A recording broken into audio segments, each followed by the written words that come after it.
Good morning. Now that all you guys are scared and freaked out about this, it's going to be a pretty easy sell on the insurance side. As Pat mentioned, my name is Bill Martin from Gateway. We do a lot of the cyber insurance. I wanted to come and talk to you. I know I was here last year and gave you a wide range of coverage information. I'll hit on a little bit of that, but just some trends that are going on in the insurance industry right now related to cyber.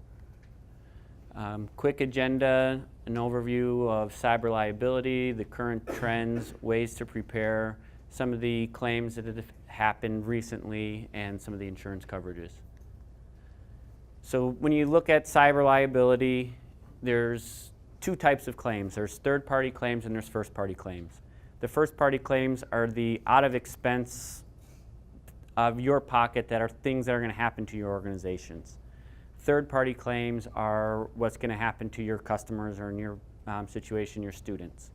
So some of the third-party claims, network security, privacy, some electronic media claims, your first-party claims, which you are most likely going to see more of, business interruption, loss of data, breach costs, cyber extortion, crisis management, and regulatory fines and punishments. Now, as a school, just as a quick test of your knowledge, what are your biggest exposures? What are you guys most scared of?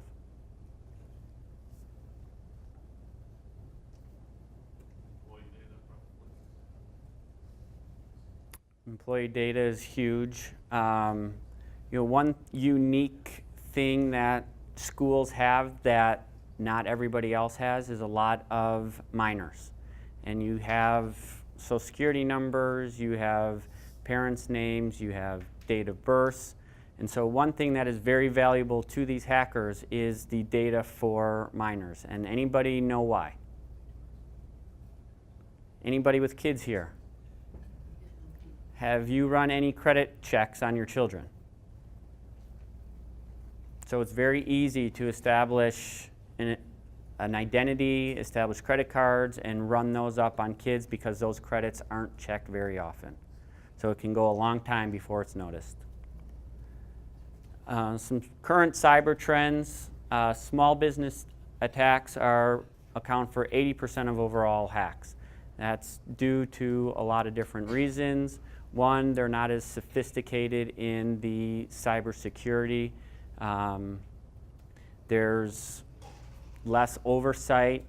There's less people involved in the organization, so they don't have an IT department. They may hire somebody like Jacob to help out, they may not. So there's more exposure on their end. It's an easier target for hackers.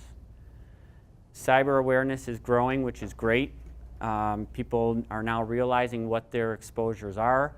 They just have to complete the full circle, get the IT professionals involved, get the insurance to back up. And as Jacob mentioned, there's a lot of easy pickings for cyber criminals, and if they get the information, there's nothing you can do about it. So there is insurance to help you, mitigate and transfer that risk, so it's not all of pocket expense when there is a breach.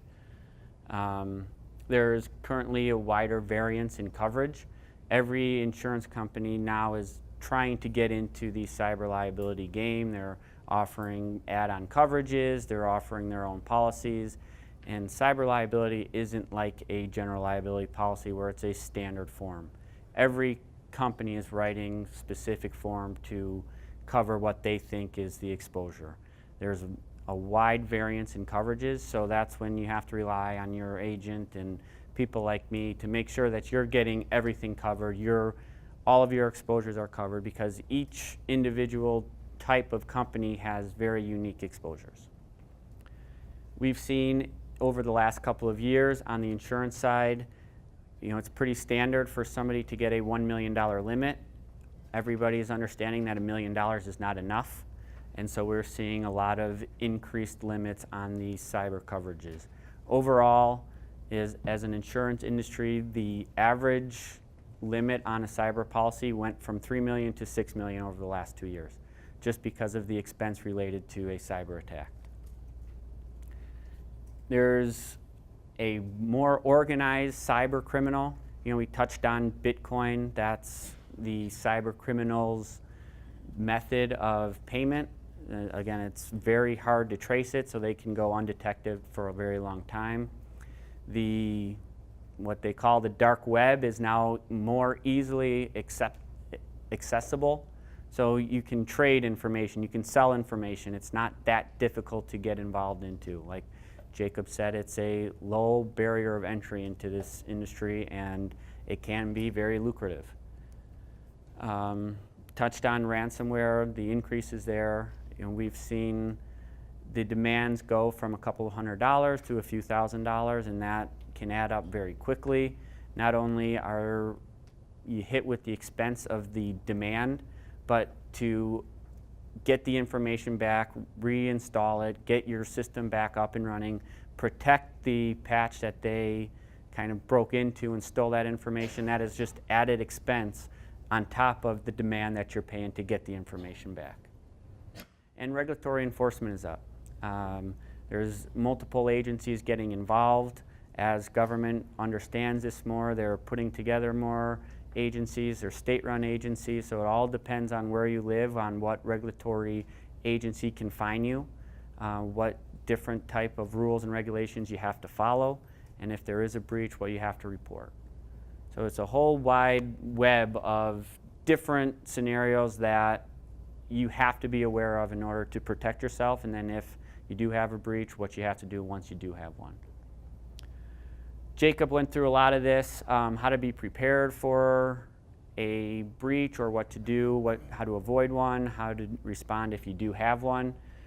Build it into your culture. Make sure you're talking about it, educating and training your employees. Look out for the emails, the scams, password requirements, email communications, breach response teams. All of this can help in a situation that can arise, whether you get an email in that could be a hack or a hack does happen. Nice part to an insurance policy, a lot of the insurance policies that we sell, they have people that can help you create programs relating to this. So they help you develop a breach team, help you educate your employees, give out password requirements, how to communicate, what to look for on emails. So you're not alone. There's definitely a lot of resources that an insurance policy can give you on top of the actual insurance that they're covering you in case of a claim. Some quick stats on cyber attacks on the insurance side. 47% are malicious or criminal attacks. These are all numbers based on claims filed. 28% are human error, 25% are system glitches, IT failure, again, usually resolving around not updating or being out of date with firewalls and system software. So even if you're doing everything right, human error is not correctable, so you're still 28% likely to have a claim just because of human error. So you can't avoid them altogether, and they are going to happen. A couple of claims examples I just wanted to mention. One was a very interesting claim that we actually saw. It was a person working at a medical records company, and her boyfriend thought she was cheating on him. He downloaded a piece of software that he sent an email to his girlfriend, and it was an Evite looking email. She opened it, it installed this spyware onto her computer so he can see if she was emailing other guys or talking to them or what she was doing. And again, she was working in a medical record facility. He had screenshots of 1,200 medical records. He got scared, admitted to what he did. They had to admit a cyber breach, and right now they have reserves set at $550,000. They already paid out $38,000. So it can happen everywhere. Ransomware, we saw a internet retailer get somebody shut down their system. The ransom paid was $10,000, and then they have the expense on top of that to restore the system, business interruption, things like that. That just gets added on top of the ransom. Spam email, again, 3,000 personal records exposed. That was turned in as a breach, and they had a $2.3 million expected payout because of a third-party claim that somebody did sell the information. A handful of people, identities were stolen, and they filed lawsuits on the company. Some of the famous claims examples, HBO was recently in the news. Somebody hacked in, stole episodes of the upcoming Curb Your Enthusiasm, the Game of Thrones. So they've had ransomware. They actually denied to pay it, but it was in the news. Experian, as we talked about earlier, the CIA Vault 7 and the whole debacle related to that. And then the large WannaCry claims example from about 6 months ago that actually was just a very brief situation because they left a patch that they could fix, but they were sent hundreds of thousands of demands for $300 each. So if they would have done it right, that would have been a lot of money coming through. Any questions? Between you and Jacob, is there if for a takeaway for all these, a lot of these are administrators here, is there just an email they can send out when they get back saying, just be aware, what would you say from a preventive side? If they may have already done it, but just to remind employees, be careful, be on the lookout type thing. Exactly that. Be on the lookout. Don't think, a lot of people don't raise questions because they think they're going to be in trouble.